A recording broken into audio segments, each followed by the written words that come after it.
Stop pocket watching. Your family and friends and whoever's success is not your success to get. Stop pocket watching. The money that they make is not yours to get. Stop pocket watching. We don't owe you anything. Stop pocket watching. Stop hating the success that someone get and feel like it's part of yours. Stop pocket watching. One of the greatest thing about success is that it shows you people who watch your pocket versus want to contribute and build it up. Stop pocket watching. Most people is only in your life because of what you could give to them. Stop pocket watching. Some people only want to be around you so they could use you and abuse you. Stop pocket watching.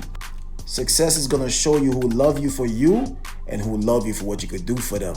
Stop pocket watching. So if you are a pocket watcher and you're someone that feels that someone's success is your success, I'm here to tell you, stop pocket watching.